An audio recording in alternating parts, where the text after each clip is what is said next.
Welcome back guys to our YouTube channel and इस वाली video में हम क्या डिस्कस करने वाले हैं सर। इस वाली वीडियो में हम CA final December 2021 advance auditing and professional ethics का डिस्क्रिप्टिव वाला पोर्शन डिस्कस करने वाले हैं।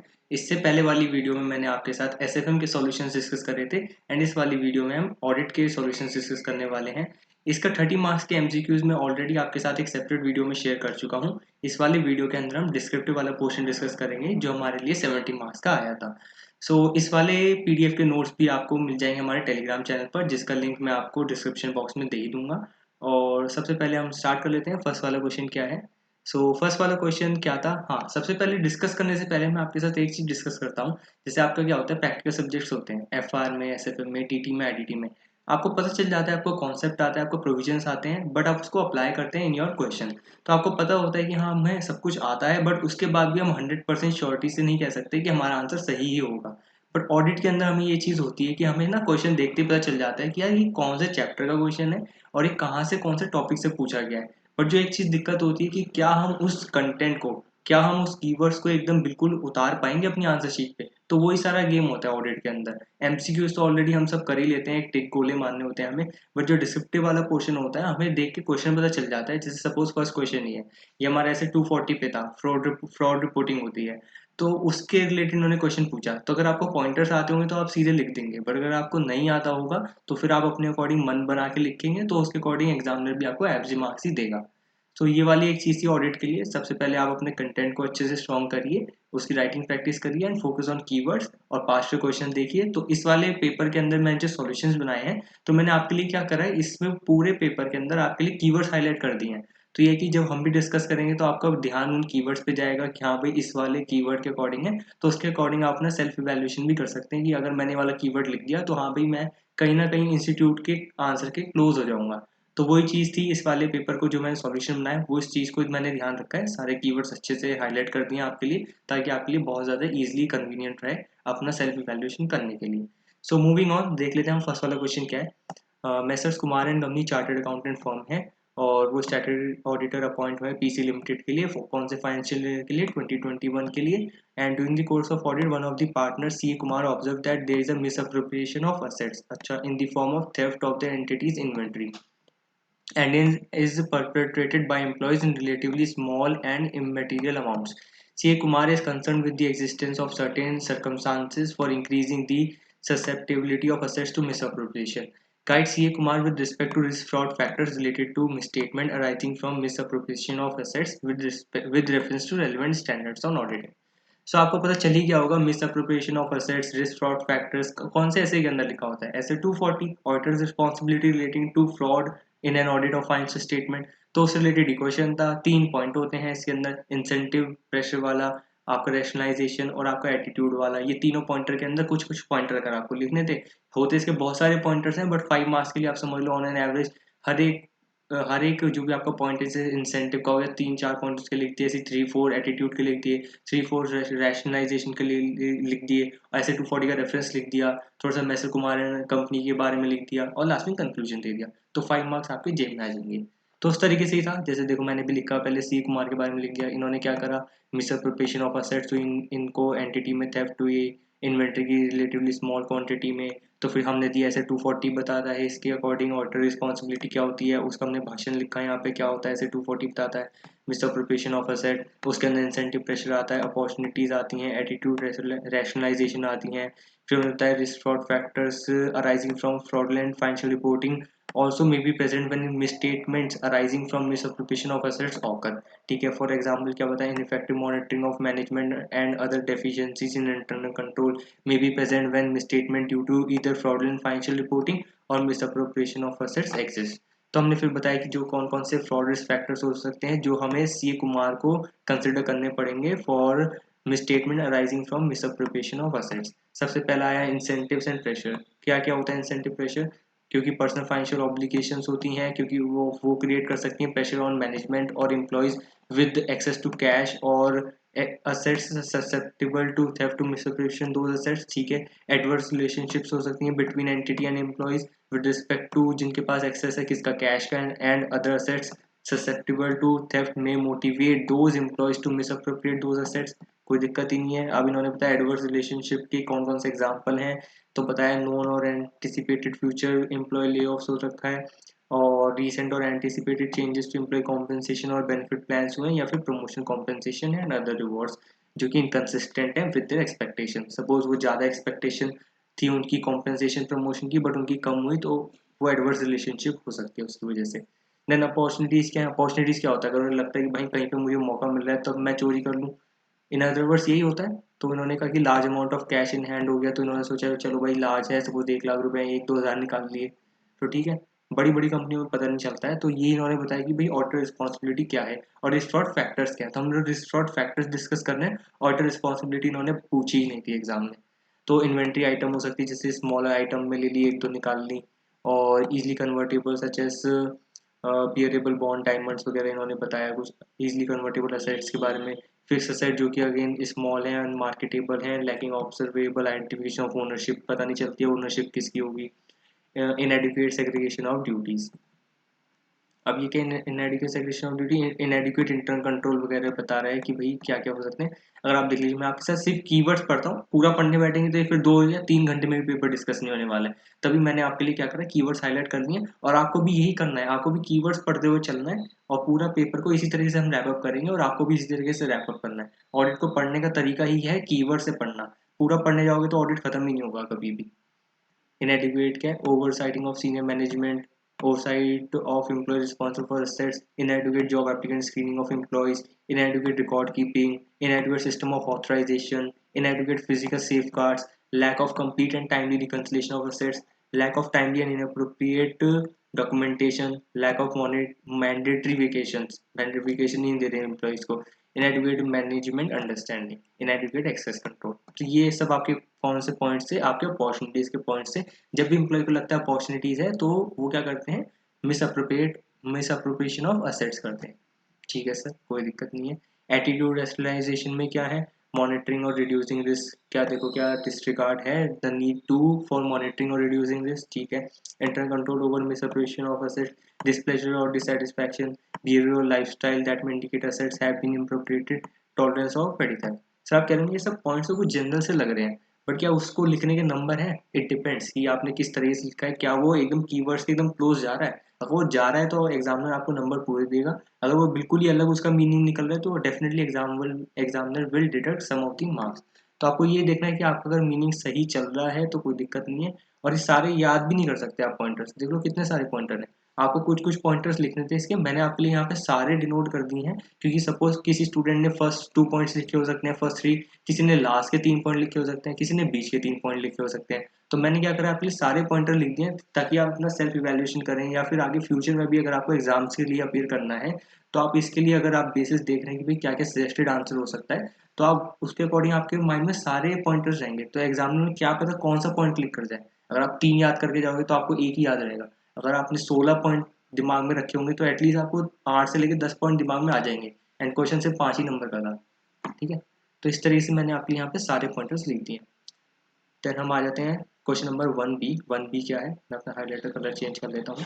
1B क्या है, in the course of audit of tech limited you observe that processing of accounting data was given to a third party. ओहो, third party, समझ गए होंगे कौन सा एस से लगने वाला है, पर मैं आपको बताऊंगा नहीं, आप खुद गैस करिए। On of certain consideration like cost reduction on computer working to full capacity, Tech Limited use a service organization to record transactions and process related data. As an auditor, what could be your consideration regarding the nature and extent of activities undertaken by service organization so as to determine whether those activities are relevant to the audit, and if yes, assess their effect on auditors. Discuss with reference to relevant standards on auditing. तो आप सबको question पढ़ के पता चल ही गया होगा ये कौन से ऐसे का क्वेश्चन है, ये ऐसे 402 का क्वेश्चन है। Audit considerations relating to an entity using a service organisation. Service organisation की बात ही हो रही है, इसमें थर्ड पार्टी को यूज करा है किसके लिए, कॉस्ट रिडक्शन करने के लिए, कंप्यूटर वर्किंग के लिए, आपने क्या ट्रांजेक्शन को रिकॉर्ड करने के लिए, प्रोसेस करने के लिए रिलेटेड डेटा। तो उससे रिलेटेड बात हुई तो थर्ड पार्टी के लिए 402 लगता है। और उन्होंने क्या करा है, हमें क्या करना है, nature and extent of service to be undertaken to determine that these are relevant for the audit और नॉट, वो हमें डिटरमाइन करना है।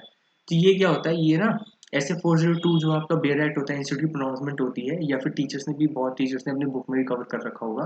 तो ये क्या होता है, आपके बिल्कुल इनिशियल में दे रखा है ऐसे 402 के अंदर। बाकी स्टैंडर्ड्स के अंदर क्या होता है, आप डेफिनेशन वाला पार्ट स्किप करते हो, ऑब्जेक्टिव देखते हो, रिक्वायरमेंट वाला पार्ट पढ़ते हो और लास्ट में रिपोर्टिंग देख लेते हो। बट इसके अंदर क्या है, ये तो इंट्रोडक्शन का पॉइंटर था, इंट्रोडक्शन से इंस्टीट्यूट ने क्वेश्चन पूछ लिया। तो हम क्वेश्चन देख लेते हैं, क्वेश्चन तो हमने देख लिया, आंसर देख लेते हैं।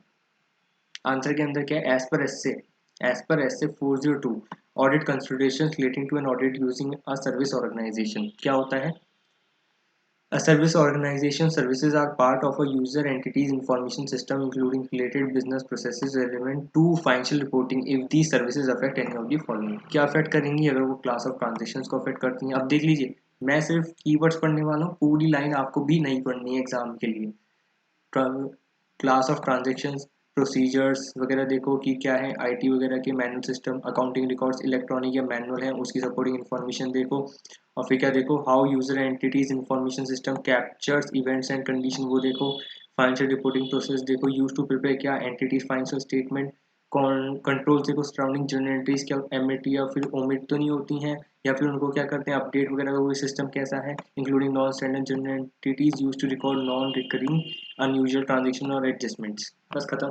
क्वेश्चन सिंपल था। माइट भी बहुत लोगों ने यहाँ पे और चीज़ें भी लिखी हुई, जैसे अंडरस्टैंडिंग कैसे करते हैं एंटिटी को, यूजर एंटिटी को कैसे अंडरस्टैंड करते हैं। जैसे आपने मटेरियलिटी वाली चीज़ें लिखी हो सकती हैं, आपने कि नेचर ऑफ सर्विसेज प्रोवाइडेड वाली चीज़ देखी हो सकती हैं। और बहुत लोगों ने टाइप 1 टाइप 2 रिपोर्ट की बात भी लिखी होगी, बट जो मोस्ट अप्रोप्रिएट आंसर है वो ये वाले आपके 6 पॉइंटर्स हैं, class of transaction, procedures, accounting records, supporting information, entities information system, capture events and condition, financial reporting process, surrounding journal entries। ठीक है, ये वाला क्वेश्चन आपका सिंपल हो गया। नेक्स्ट वन जो है आपका सी पार्ट है, क्या है, C A Madhu is the statutory auditor of Lakshmi limited for financial year 2021 in respect of loans and advances of rupees 75 lakh given to Shriman Private Limited, the company has not furnished any agreement to CA Madhu, and in the absence of the same, he is unable to verify the terms of repayment, chargeability of interest, and other terms। ठीक है, justify the type of opinion which CA Madhu should give in such situation, draft an opinion paragraph and the basis of opinion paragraph। तो ये वाला जो question था institute की module का एक चैप्टर नंबर 6 है, ऑडिट रिपोर्ट्स है, जो कोई भी नहीं पढ़ता क्योंकि उन्हें लगता है कि वो स्टैंडर्ड्स के अंदर कवर हो जाता है। बट इंस्टीट्यूट ने इसके लिए स्पेसिफिकली एक चैप्टर बनाया, चैप्टर नंबर 6, जिसके अंदर स्टैंडर्ड्स एस एस 700 की पूरी सीरीज है, एस एस 700, 701, 705, 706, 710, 720, तो उसकी पूरी सीरीज है। तो इसके अंदर क्या था, इन्होंने इलस्ट्रेशन बताई थी, इलस्ट्रेशन नंबर 6 आएगा, हाँ इलस्ट्रेशन नंबर 6 है। तो वहाँ का इन्होंने क्या करा, नाम और फिगर चेंज कर दिया और बाकी same as it is illustration पूछ लिया। इन्होंने बताओ कौन सा ओपिनियन देंगे, और उन्होंने कहा ड्राफ्ट करके ही बताओ ओपिनियन। तो अगेन सबसे पहले आपको पता ही होता है कब कब आप एडवर्स ओपिनियन देते हो, कब कब डिस्क्लेमर देते हो, कब कब अनमॉडिफाइड देते हो, एंड कब कब आप क्वालिफाइड ओपिनियन देते हो। तो चारों केसेस होते हैं, तो आपको क्या करना है, चारों केसेस एक्सप्लेन कर दो और इसके अकॉर्डिंग देख लो कि भाई यहाँ पे क्या था, इनके पास agreement has not furnish any agreement to सी मधु, तो ऑब्वियसली इनके पास सफिशिएंट अप्रोप्रिएट ऑडिट एविडेंस तो था ही नहीं। ठीक है, बट अगर आपको देखना कि क्या ये मटेरियल एंड परवेसिव है, ऑब्वियसली तो आप देखोगे क्या ये डिस्क्लेमर ओपिनियन दे या फिर आप क्या करोगे क्वालिफाइड ओपिनियन दे। ऑब्वियसली डिस्क्लेमर ओपिनियन ये दे ही नहीं सकता है, इसको क्या करना पड़ेगा, इसको आप क्या करना पड़ेगा, क्योंकि परवेसिव भी है, मटेरियल एंड परवेसिव जब होता है तब आप क्वालिफाइड ओपिनियन देते हो। ठीक है, so is do material but not pervasive so has to give disclaimer of opinion. तो ये चीज़ थी कि आप डिस्क्लेमर ऑफ ओपिनियन नहीं दे सकते हो, आपको क्या करना पड़ेगा, क्वालिफाइड ओपिनियन देना पड़ेगा और उसको आपको ड्राफ्ट करवाना पड़ेगा।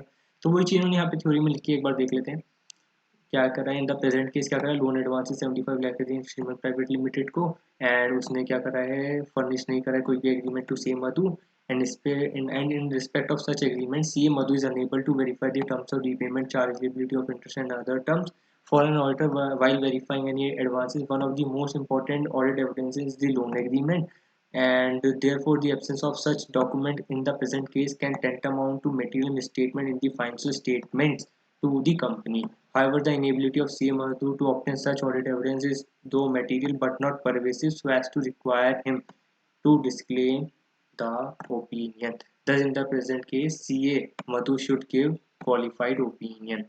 ठीक है, तो सी एम को क्वालिफाइड ओपिनियन देगा, यश को इग्नोर करना क्योंकि इंस्टीट्यूट के जो आंसर था उसमें यश लिखा हुआ था, हमने यहाँ पे मधु कर दी, तो मैं आपके लिए वाली चीज़ रेक्टिफाई कर दूँ।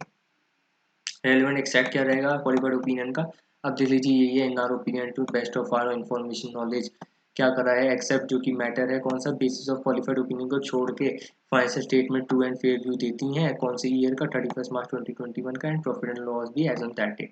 अब मैंने कहा भाई बेसिस ऑफ क्वालिफाइड ओपिनियन फिर अलग से लेके आओ, क्या रहेगा, कंपनी को क्या मिला, लोन एग्रीमेंट नहीं मिले with respect to loan advance 75 lakh, किसको दिए थे, श्रीमान प्राइवेट लिमिटेड को। Consequently in the absence of such agreement we are unable to verify the terms, repayment, chargeability of interest and other term. Qualify कर दिया कि भाई हमें एग्रीमेंट नहीं मिला तो हम कैसे वेरीफाई करें, हमें सपने थोड़ी आ रहे हैं, एग्रीमेंट दोगे तो कर लेंगे, नहीं दोगे तो क्वालिफाई कर देंगे। सर दोनों हथियार हैं हमारे पास, दोगे तो चेक कर लेंगे, नहीं दोगे तो क्वालिफाई कर देंगे, हमें ना पागल समझना। ठीक है, क्वेश्चन नंबर 2, हाईलाइटर चेंज करता हूँ मैं इसके लिए आपके लिए। क्वेश्चन नंबर 2, आप ये वाली वीडियो 1.5 या 1.6x पे भी देख सकते हैं, बिकॉज ऑडिट का पेपर सिर्फ समझने का कुछ नहीं है, सिर्फ आपको नज़र से निकालने की क्या क्या चीज़ें आई थी। क्वेश्चन नंबर 2 ए क्या है, during the course of audit of Fortune Limited CA Prasad is concern with the quality and effectiveness of internal control towards achieving his objective he wants to assess and evaluate the control environment, guide CA Prasad with a well defined set of operating procedures in the assessment and evaluation of control. लो भैया, risk assessment and internal control chapter number 3 module 1 का question आ गया 5 number का। Well defined set of standards of operating procedures in the valuation and assessment of control से related question आया है। And ये वाला क्वेश्चन आई गेस आपका मे 19 एग्जाम में भी आया था, मे 19 एग्जाम में भी आया था और अब दिसंबर 21 एग्जाम में भी आ गया, तो रिपीट क्वेश्चन हो गया है। कितना टाइम बाद, अराउंड 2.5 साल बाद, 2.5 साल बाद ये क्वेश्चन आया है। अगेन कुछ भी नहीं है, बहुत सिंपल क्वेश्चन है। तो देखो अगेन वही स्टेप है, सेम तरीका अपना फ्लो चलता है, भाई सी ए प्रसाद है उसको क्या क्या हुआ वो लिख दो, कंसर्न है उसे quality effectiveness of internal control, और वो क्या करना चाहता है, असेस करना चाहता है, वैल्यूएट करना चाहता है कंट्रोल एनवायरनमेंट, तो उससे रिलेटेड प्रोसीजर बताने थे आपको। अब मैंने क्या करा, मैंने भी आपके लिए सारे पॉइंटर लिख दिए हैं, बिल्कुल विद ब्रीफ एक्सप्लेनेशन ही, मैंने पूरी एक्सप्लेनेशन लिख दी है। ब्रीफ में क्या होता है, अगर सारी होगी तब आप जाके ब्रीफ लिखोगे, अगर मैं आपको ब्रीफ ही दे दूंगा तो ब्रीफ का क्या एक ही लाइन आएगी एग्जाम में, जो कि रिक्वायर्ड नहीं है, उसके कोई नंबर भी नहीं है फिर। तो अगेन सब कुछ ही लिख दिया यहाँ पे, quality effectiveness of internal control क्या है, directly dependent on organisation environment है, the tone of the top board and executive management, credibility of the message on internal controls from top plays an important role in establishing strong control environment. Following क्या है, की components हैं जो हमें assess करेंगे and evaluate करेंगे control environment, जो कि सीए प्रसाद को क्या करना चाहिए, कंसिडर करने चाहिए। ठीक है, set of definitely standard operating procedures की बात हुई है, अ well defined set of SOPs, short में एसओपीज बोल देते हैं, help define role and responsibilities, process and controls, and thus help clearly communicate the operating controls to all touch points of all processes। ठीक है, ये आपको लिखना है ये एसओपीज के बारे में। उसके बाद आया कि भाई कैसे आप असेस एंड इवेलुएट करेंगे, तो एंटरप्राइज रिस्क मैनेजमेंट देखेंगे, an organisation which has a robust process to identify and mitigate risk and periodical review will assist in identification of gaps in controls, in such organization surprise of failures in control is likely to be few।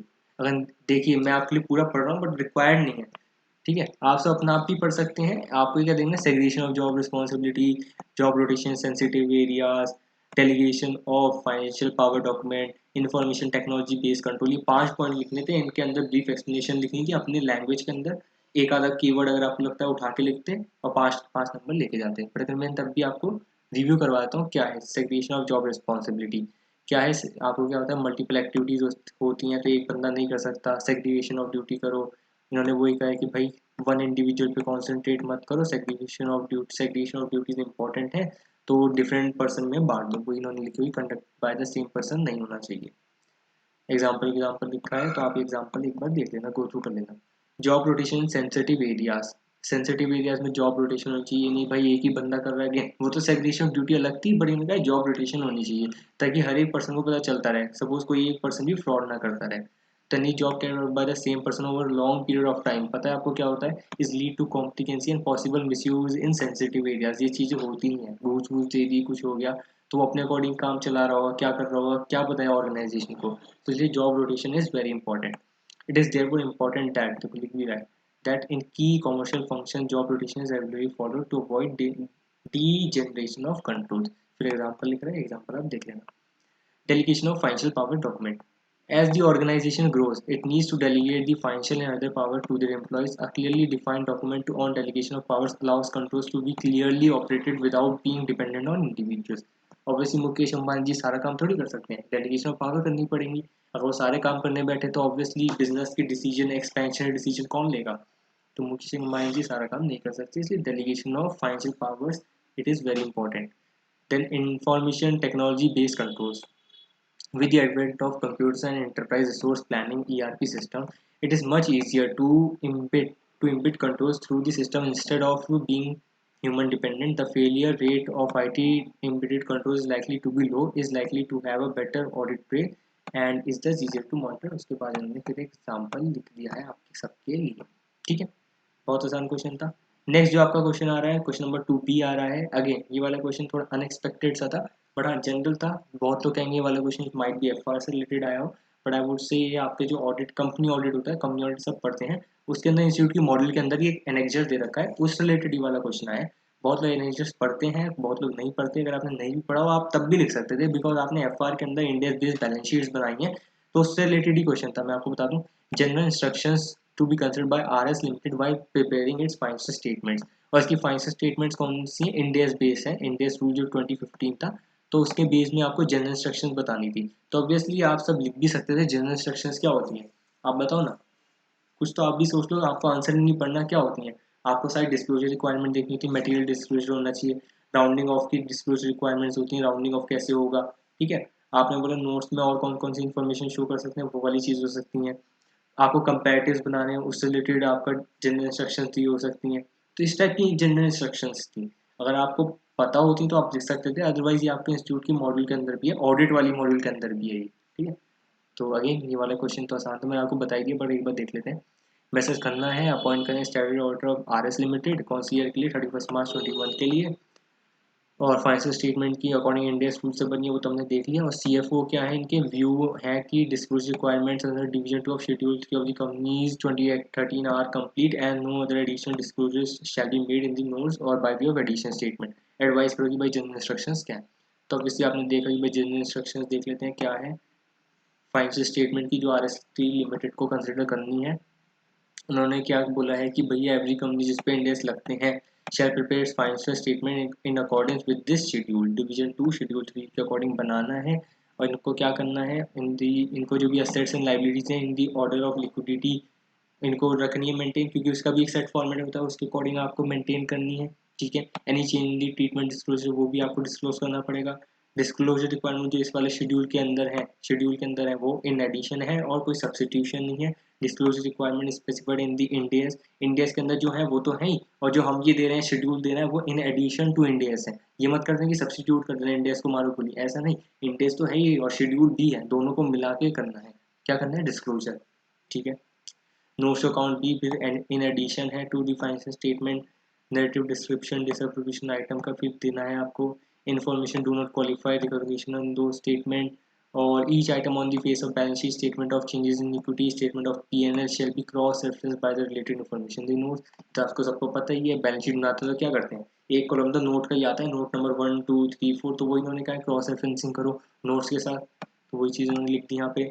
फिर इन देखो rounding off वाला point भी आ गया, कैसे कैसे rounding off होती है। ये बहुत लोग, आप लोगों तो प्रैक्टिकल लाइफ में खराब भी होगा स्टैट ऑडिट के अंदर राउंडिंग ऑफ। ये भाई टर्न ओवर अगर क्या है, लेस देन 100 करोड़ रुपीज़ है या फिर 100 करोड़ रुपीज़ और मोर है। अगर लेस देन होगा तो क्या करोगे, नियरेस्ट 100,000 लैक्स मिलियंस में करोगे। अगर 100 करोड़ और मोर है तो क्या करोगे, नियरेस्ट लैक्स मिलियंस और करोड़ डेसिमल पेयर ऑफ में करोगे। ठीक है, ये वाली चीज़ लिखी थी।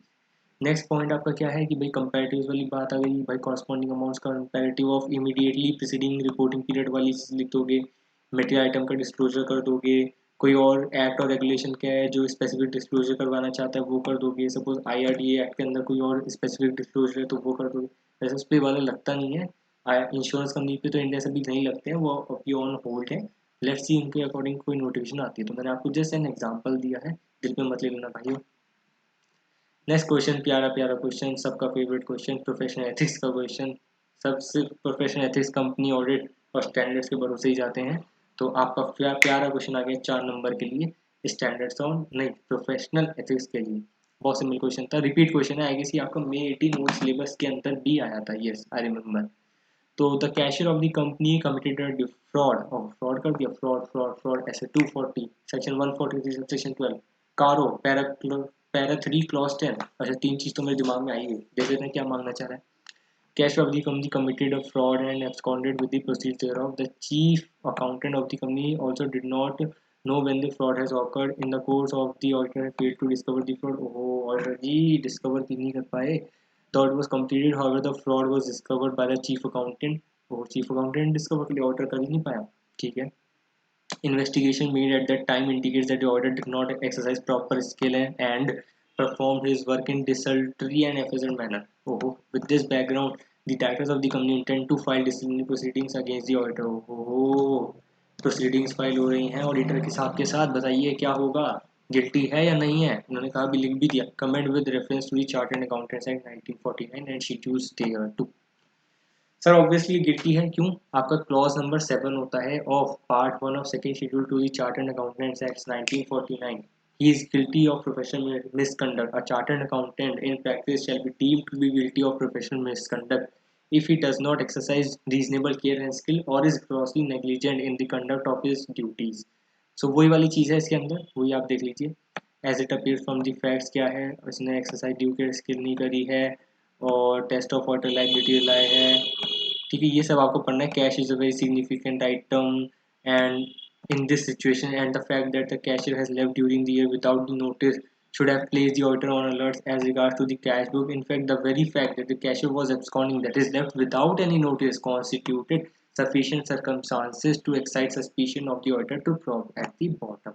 ठीक है, ऐसे 240 का रेफरेंस आना ही आना है, एक से डेट नंबर या ऐसे 240 का रेफरेंस का ही होगा। ऐसे 240 the auditor responsibilities relating to fraud in an audit of financial statements, ठीक है, ये सब लिखना है कि क्या कंक्लूड करता है that the auditor did not plan and perform the audit with an attitude of professional skepticism.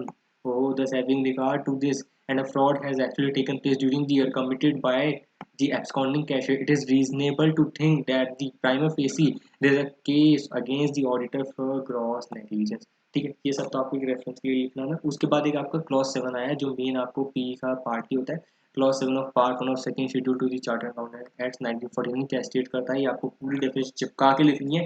जो आप इतने सालों से याद करते हो, एग्जाम डे पे भी याद करते हो, वो आपको चिपका के लिखनी है यहाँ पे रट्टा मार के। shall be deemed to be guilty of professional misconduct if he does not exercise due diligence or is grossly negligent in the conduct of professional duties. और फिर क्या हो रहा है, as it appears from the facts of the case, the auditor has been grossly negligent in performing his duties which constitute professional misconduct. फिर last में conclusion की line है कि thus such instances require reference to disciplinary committee of the council of the institute if a member is found guilty by the council of any of the facts or omission states in that schedule, its finding with recommendation are to be referred to the high court for decision. Sir basic question था, repeat question था, institute के पास examination का ही question था। तो ये तो आप सबने बहुत इजीली मैनेज कर लिया होगा। बाकी बहुत लोगों ने शायद सेकंड क्वेश्चन लीव भी करा होगा ऑप्शन में, क्यों? क्योंकि सेकंड का ए पार्ट आपका चैप्टर नंबर 3 से था, रिस्क असेसमेंट है, इंटरनल कंट्रोल, जो कि आधी चार दुनिया पढ़ती नहीं है, और एक चैप्टर नंबर 2 भी नहीं पढ़ती है, कौन सा, ऑडिट प्लानिंग स्ट्रेटेजी वाला चैप्टर भी नहीं पढ़ती है। और इन्होंने 2 का बी पार्ट में इन्होंने क्या पूछ लिया, इन्होंने पूछ लिया वो जनरल इंस्ट्रक्शंस वाला, अगेन जो कि बहुत लोगों को माइट भी ना आता हो या इतना परफेक्ट तरीके से ना लिख पाए हो। और सिर्फ एक 4 नंबर के पी के क्वेश्चन के लिए ऑब्वियसली किसी ने 14 नंबर क्वेश्चन तो अटेम्प्ट नहीं करा होगा। तो आई होप कि शायद 70 to 80% लोगों ने ये वाला क्वेश्चन अटेम्प्ट ही ना करा, बट अगेन जिन्होंने अटेम्प्ट करा था उसका आंसर मैंने आपके साथ डिस्कस कर लिया है। ठीक है, नेक्स्ट क्वेश्चन नंबर 3, हो audit of PSU, basic question. Sir audit of PSU अंदर कितना हम दिमाग लगा के पढ़ते हैं, कॉम्प्रिहेंसिव ऑडिट, प्रोप्राइटरी ऑडिट, आपका public accounts committee, committee on public undertakings, estimates committee, फलाना ढिमकाना, पता नहीं क्या क्या पढ़ा दिया इन्होंने। और लास्ट के चैप्टर का क्वेश्चन इन्होंने पूछा कि भैया क्या है कंटेंट्स ऑफ ऑडिट रिपोर्ट बता दो, जो कि आपको क्या करना है, सीएनएजी को जो आप प्रेजेंट करते हो, या सीएजी जो प्रेजेंट करती है to the parliament with respect and to various state legislators. ठीक है, लास्ट क्वेश्चन पूछा, और ये नवंबर 17 एग्जाम में भी क्वेश्चन आया हुआ था। तो मुझे तो याद था, आप सबको भी याद होना चाहिए था, लिखा हो ना लिखा हो पॉइंट्स देख लेते हैं क्या थे। टू फैसे अब पहले क्वेश्चन बता दूं, वैसे बताई दिया, 2 लाइन का क्वेश्चन ही है। The reports of the comptroller and auditor general of India on the audit of PSUs are presented to the parliament and to various state legislatures to facilitate a proper consideration emulate the contents of the audit report presented by the CAG. CAG ने क्या क्या present करा, यार आप खुद सोचें ना, audit हुआ तो सीएजी पार्लियामेंट क्या करेगी, ऑब्वियसली देखिए भाई वर्किंग क्या थी हमारे स्टेट लेजिस्लेचर की, हमारी पीएसयू की क्या वर्किंग्स थी, ठीक है, क्या कोई सिग्निफिकेंट रिजल्ट्स मिले, कोई डेफिशिएंसी मिली, या फिर जो हमने कोई अप्रेजल कॉम्प्रिहेंसिव अप्रेजल हुआ उसका रिजल्ट क्या था, ठीक है, कंपनी ऑडिटर की रिपोर्ट क्या थी, क्या उस पर रिकमेंडेशन थी, क्या उसकी कमेंट थी, क्या उन्होंने उस पर क्या किया, एक्शन लिया, तो वही सब चीज़ें लिखनी थी यार। ये सब तो ना भी आता तब भी लिख दो क्या। इंट्रोडक्शन दिया सबसे पहले, ऑब्वियसली जनरल रिव्यू बताया, working result of the government company क्या चल रही है, ऑब्वियसली तो देखोगे ना ये हमारा क्या क्या रिवेन्यू है, क्या क्या हमारी क्या चल रही है, वर्किंग रिजल्ट्स क्या क्या है, results of comprehensive appraisal of selected undertaking conducted by the audit report, resume of the company auditor report submitted by them, ठीक है, कमेंट्स वगैरह क्या है उनके, सिग्नेचर्स ऑफ दी किसके किसके audit undertaking not taken up for the appraisal by the audit report. फिर last में उन्होंने लिखा ही for certain specified state CAG क्या कर सकती है, सेपरेट रिपोर्ट भी सबमिट कर सकती है to the legislature, while for other states and union territories with legislature there is a commercial chapter in the main audit report. The state audit reports contain both results of audit appraisal of performance of selected companies corporation as well as important individual instances of financial irregularities, wasteful expenditure, system deficiencies noticed by the statutory auditors, and a general review of the working results of government companies and corporations. Sir आपने तो पूरा ही पढ़वा दिया। Sir तभी पढ़वाया ताकि आप, अगर आपने एक बार वीडियो सुन भी ली ना तो आपके दिमाग में आ जाएगा, और मेरा पर्पस यही है कि आपके दिमाग से निकालना है। आपको ना ही याद करना है ना ही आपको पढ़ाना है, बस आपके दिमाग से निकालना है कि यहाँ पे ये क्वेश्चन है तो इसके ये पॉइंटर्स हैं, ताकि अगर कुछ ना कुछ भी अगर आपके दिमाग में रहा, और माइट बी मे 22 अगर इसमें से कोई एक या दो क्वेश्चन भी अगर आपके रिपीट हो गए तो आपके तो बल्ले बल्ले हैं, या इन might be November 22 and onwards जो भी आपके क्वेश्चन रिपीट हो गए एंड आपके अगर दिमाग में पॉइंट रह भी गए ना, तब भी आप एग्जाम में लिख ही दोगे। तो मेरा पर्पस वही है आपके लिए, आपको कोई याद कराना नहीं है, आपको कोई पढ़ाना नहीं है। 3B बता, 2 लाइन का क्वेश्चन क्या कह रहा है, you have been appointed as concurrent auditor of one of the main branches of Coin bank limited, this branch is dealing mainly in foreign exchange, state this short procedure to be covered by you to check the foreign exchange transaction of this branch while doing concurrent audit. लो भैया foreign exchange transactions पे आ गया, कितनी जगह हमने पढ़ लिया foreign exchange, इन्होंने बताओ यहाँ पढ़ा दिया ऑडिट के अंदर। आपका एसएफ में तो फॉरेक्स का चैप्टर ही कैलकुलेशन करवाता है, forward rate cover rate plan ढमकाना पता नहीं क्या कहता, पहले हम देख भी आ चुके हैं। एंड आपका क्या है फॉरेन एक्सचेंज से रिलेटेड आपके फेमा तो एक्ट ही दे दिया ना लॉ के अंदर, ठीक है। आपका सारे जो भी कस्टम ड्यूटी वाला है, कस्टम एक्ट्स है, वो आपका आईडीटी के अंदर इन्होंने पढ़ा दिया। इंटरनेशनल टैक्सेशन दे दिया, ओहो हो। बेसिक पॉइंट क्या है तो बताओ, सबके अगर मैं एक एक पॉइंटर भी लेकर लिख दूँ ना, आपको 2.5 से 3 नंबर तो तब भी मिल जाएंगे, आप इतना क्लोज लिख जाओगे। ये पॉइंटर रट्टे मारने की जरूरत नहीं थी। देखो nostro account, ensure the bank nostro account, nostro vostro वाला खेल, एसएफएम का पॉइंट आ गया। Overdraft and oversold position maintain in different currencies reasonable, बताओ ओवरड्रॉट ओवरसोल्ड पोजीशन क्या आप नहीं पढ़ते, नोस्ट्रो वोस्ट्रो अकाउंट वाला फंडा ही तो है, exchange position account, nostro account, ये वही तो है, ठीक है। तो क्या करना है, foreign bill negotiated with the letter of credit, बताओ ये आपका आईडीटी से भी लिंक कर रहा है कुछ। चेक इनवर्ड आउटवर्ड रेमिटेंस, ये जनरल पॉइंट हो गया आपका। Extension cancellation of forward account, ये सारा एसएफएम के पॉइंटर लिख दिया, बताओ इन्होंने। Check FCNR and non resident account, ये थोड़ा जनरल पॉइंट हो गया, बट हाँ आप इसको वहाँ पे भी कह सकते हो कि भाई हमारे लॉ के अंदर भी इन्होंने दिया हुआ है, फेमा के अंदर दिया हुआ है कौन कौन से अकाउंट होते हैं वहाँ पे, एनआरई नॉन रेजिडेंट अकाउंट होता है वही लिखा हुआ है, नॉन रेजिडेंट एक्सटर्नल अकाउंट कुछ होता है, एक आपका और अकाउंट होता है, एक दो अकाउंट और होते हैं वहाँ पे, तो उससे रिलेटेड करके आप लिख सकते थे। लेकिन ये तो जनरली पॉइंट था, मतलब बिल्कुल ही क्लोज लिख सकते हो अगर आपने ना भी पढ़ा तब भी। अगेन 3 का C, फिर बच्चों का प्यारा क्वेश्चन, कौन सा क्वेश्चन सर, पी। बच्चे रट रट के जाते हैं उसे एकदम ऐसे पीस पीस के घोट के पी लेते हैं कि भाई हम आएंगे उतार देंगे सारे पेपर में। तो वही क्वेश्चन दोबारा आ गया, 2 लाइन का फिर से क्वेश्चन, क्या था, सीए मेहता, अच्छा जी क्या कहना चाहते हो, तारक मेहता वाले, नहीं नहीं सीए मेहता, ठीक है। Was appointed as the statutory auditor, अच्छा ऑडिटर है of CS limited for the year, कब उसके किसके लिए हैं, in the place of retiring auditor, अच्छा रिटायरिंग ऑडिटर, घंटी बज गई घंटी बज गई घंटी बज गई, कौन सा, clause 8 part 1 schedule 1 to the chartered accountant act 1949, अच्छा पढ़ लो सर, क्वेश्चन पूरा पढ़ लो। सीए गुप्ता, अच्छा रिटायरिंग और सी गुप्ता के लिए, CA Mehta accepted the appointment after obtaining certificate from the management that the provision of section 130 and 140 of the act have been complied with, comment with reference to charter and on and 1949 and schedules there। Sir सबसे पहले तो clause rate तो लगेगा, क्योंकि इन्होंने क्या करा, इन्होंने अपॉइंटमेंट जो है एक्सेप्ट कर ली है without communicating with the retiring auditor. Obviously question silent है, इन्होंने कुछ बताया नहीं कि भाई इन्होंने सी गुप्ता के साथ क्या कम्युनिकेट करा या नहीं करा, तो ऑब्वियसली हम अजम्पशन डाल के लिख सकते हैं, या फिर ऑब्वियसली रीजनेबल अजम्पशन क्या है कि भाई ऑब्वियसली इन्होंने कम्युनिकेट नहीं करा और एंड अपॉइंटमेंट एक्सेप्ट कर लिया, तो क्लॉज 8 का रेफरेंस तो पक्का पक्का आना ही आना है। और क्लॉज 9 का रेफरेंस भी आएगा, क्यों आएगा, clause 9 of part 1 of schedule 1, ठीक है, क्यों आएगा, इसलिए आएगा क्योंकि इन्होंने क्या करा, इन्होंने सेक्शन 139 140 कंडीशन चेक नहीं करी, क्यों नहीं करी, इन्होंने क्या करा, इन्होंने अपॉइंटमेंट एक्सेप्ट कर लिए after obtaining a certificate from the management से सर्टिफिकेट ले लिया कि भाई सेक्शन 139 140 कंडीशन कंप्लाई हो गई है। Obviously management certificate is not an assurance of compliance to section 139 140, तो वो वाला क्लॉज भी आ जाएगा। तो according to me I guess institute इसके अंदर दोनों क्लॉजेस के आंसर देगा, एंड मैंने भी लिख दिया है। बहुत लोग सोच रहे हैं कि सिर्फ इसके अंदर क्लॉज 9 ही लगेगा, बहुत लोगों ने सोचा कि सिर्फ इसके अंदर क्लॉज 8 ही लगेगा, मेरे अकॉर्डिंग दोनों ही लगेंगे, तो मैंने दोनों ही लिखे हैं एग्जाम में एंड मैंने यहाँ पे भी दोनों आपके लिए प्रेजेंट कर दिए। आपके अकॉर्डिंग आपको जो बेस्ट लगता हो आप वो लिख के आए होंगे एंड आगे वाले केसेस में भी आपको जो बेस्ट लगता हो आप वही लिखना। जहाँ तक मुझे लगता है इंस्टीट्यूट के सजेस्टेड के अंदर भी दोनों क्लॉज आने वाले हैं, clause 8 as well as clause 9। बाकी लेट्स सी, अभी मैंने आपके लिए दोनों डाल दिए यहाँ पे। Clause 8 of Part 1 of First Schedule to the Chartered Accountant in 1949. A chartered accountant in practice shall be deemed to be guilty of professional misconduct if he accepts a position as auditor previously। देखो ये तो सारी line आपको सबको रट्टे मार मार के आपने बस याद करिए।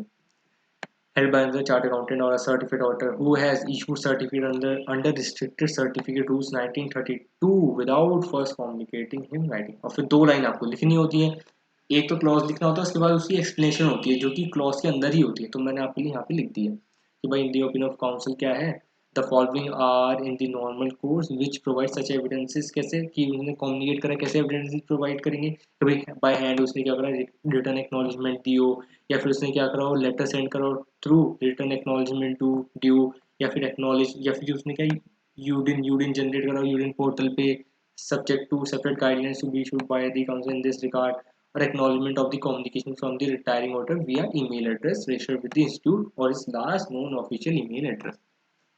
ऐसा कुछ भी नहीं हुआ, चारों केसेस में कुछ भी नहीं करा सी मेहता ने। ठीक है, क्लॉज 9 में क्या हुआ, clause 9 of part 1 of first schedule to chartered accountant 1949। A chartered accountant in practice, देखो फिर रट्टा मार के आपने लिखी होगी, shall be deemed to be guilty of professional misconduct if he accepts an appointment as an auditor of a company without first ascertaining from it whether the requirements of section 225 of the Companies Act 1956, now section 139 and 140 of the Companies Act 2013 in respect of such appointment have been complied with।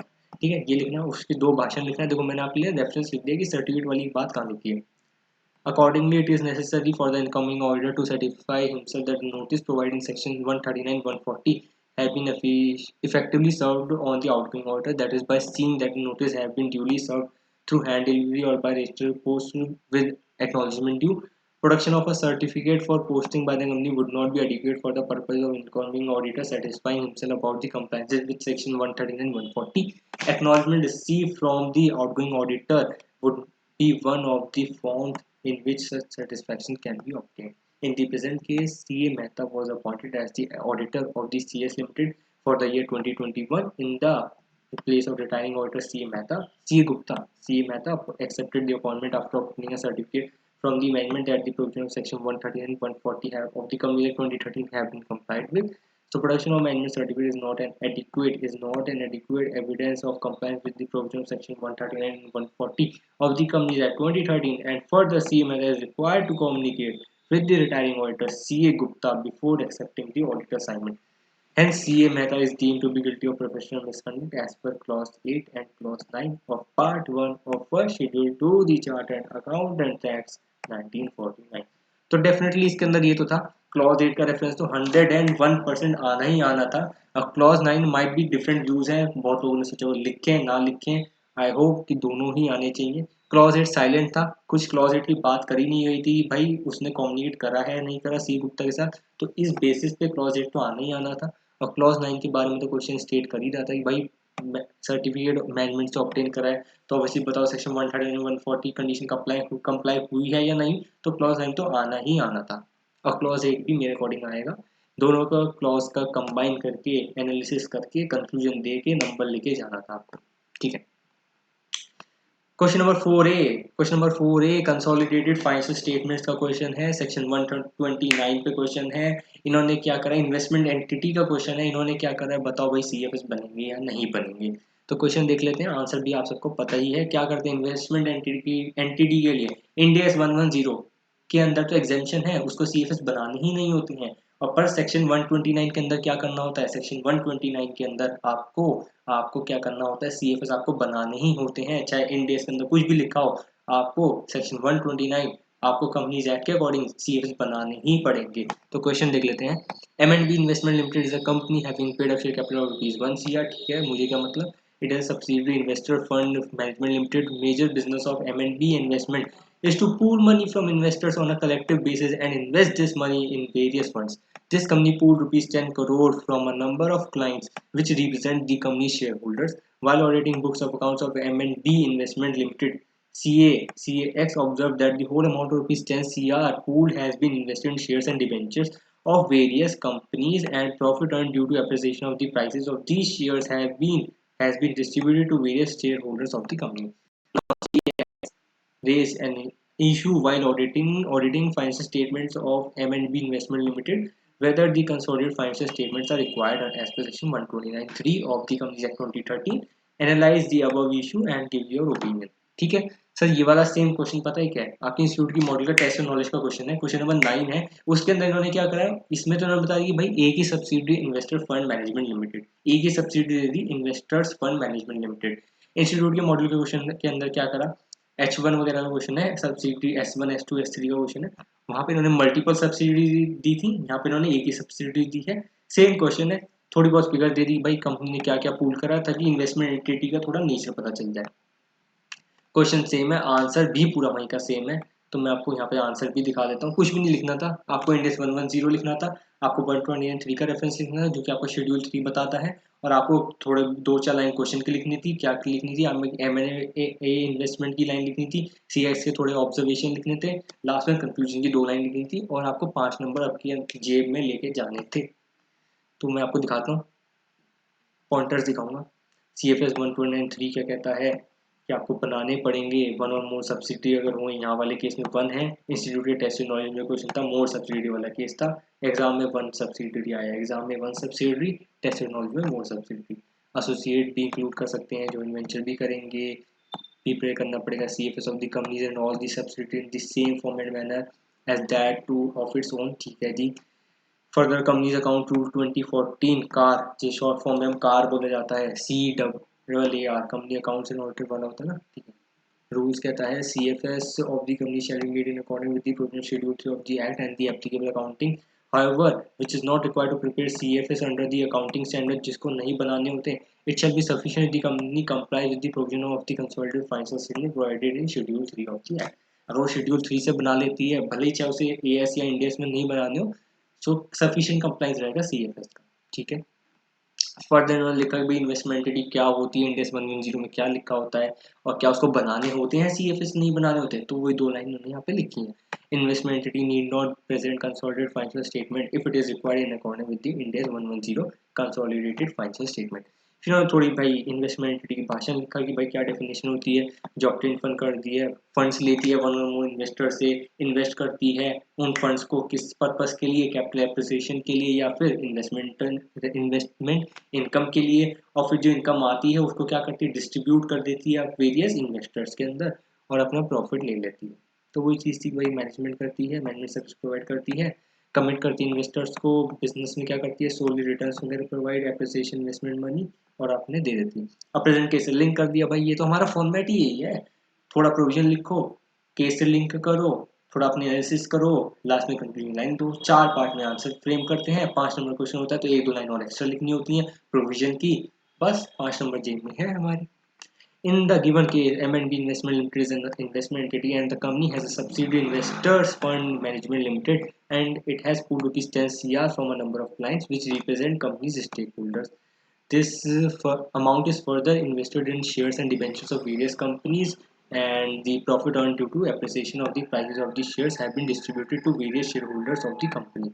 ठीक है। In the provision of Ind AS 110, company is not required to prepare CFS. However, for the compliance of the company's account rule 2014, it shall be sufficient if the company complies with the provisions of the consolidated financial statements provided in Schedule 3 of the Act. Thus, it can be concluded that the ultimate authority on the consolidation is AS Ind AS as prescribed by law.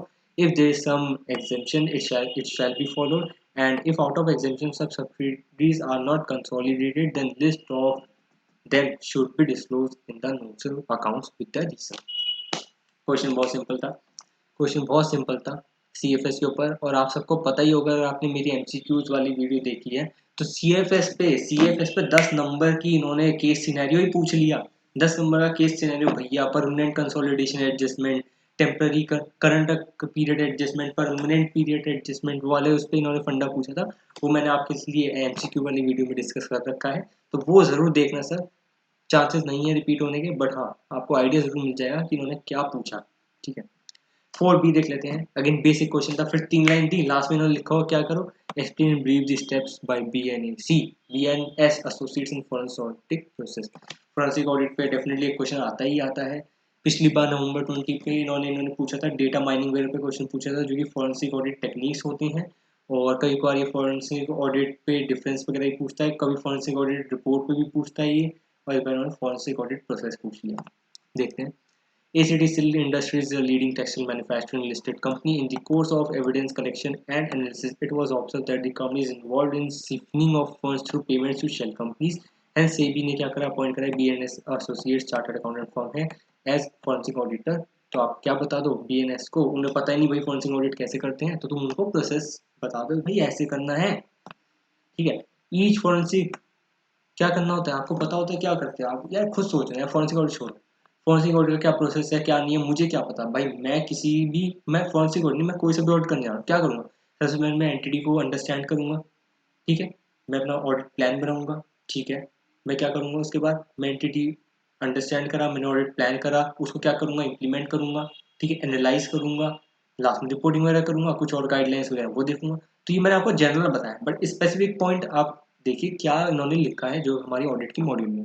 तो वही देखिए, इन्होंने लिखा पहले initialisation करेंगे क्या, it is vital to clarify and remove all doubts before real time and purpose and utility of assignment. It is helpful to obtain understanding। लो भैया मैंने अंडरस्टैंडिंग वाला बताया था, इन्होंने वही चीज़ को इनिशियलाइजेशन लिख दिया। कोई मतलब डिफरेंट नहीं। ये मुझे क्या, आप सबको पता है, अंडरस्टैंड ही तो करते हैं। आप किसी का भी ऑडिट करने जा रहे हैं, ये थोड़ी उठाया भाई आगे ऑडिट करना चालू। अरे भाई समझ तो लो एंटिटी क्या है, उसका बिजनेस क्या है, नेचर क्या है, कितनी बड़ी एंटिटी है, क्या क्या काम धंधा है, वो भी तो देखोगे ना। वही लिखा है conflict check should be carried out as soon as the relevant party step।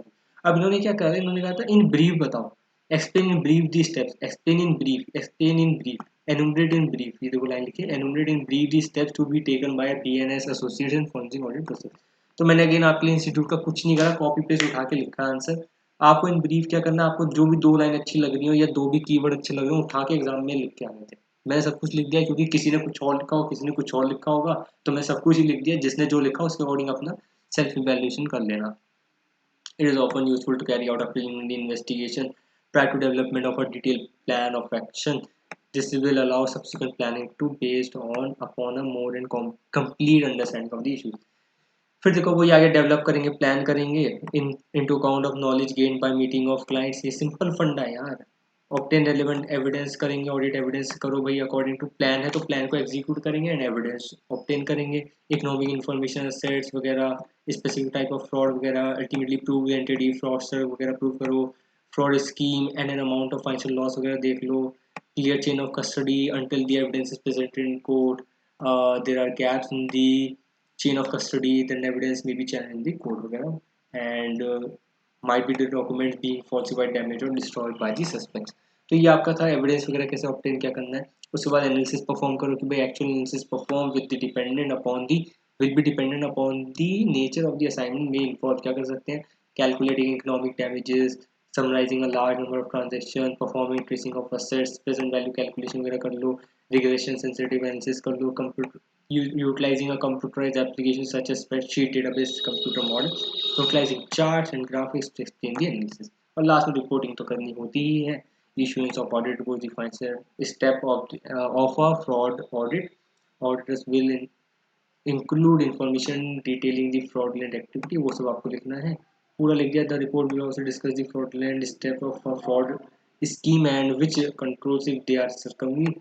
बिल्कुल भी रट्टा नहीं मानना है। समराइज फैक्ट्स वगैरह, यार ऑडिट रिपोर्टिंग में क्या होता है भैया, मैंने क्या लिखा है, मैंने समराइज फैक्ट्स करके लिख दिए शॉर्ट में। हमारी क्या ऑब्जर्वेशन है, हमारी क्या रिकमेंडेशन है, क्या रूट कॉज है, क्या एनालिसिस है, फिर आपका क्या क्या कर रहा है, आपने क्या कुछ एक्शन लिया क्या नहीं लिया, वो सब चीज़ें आपको लिखनी होती हैं।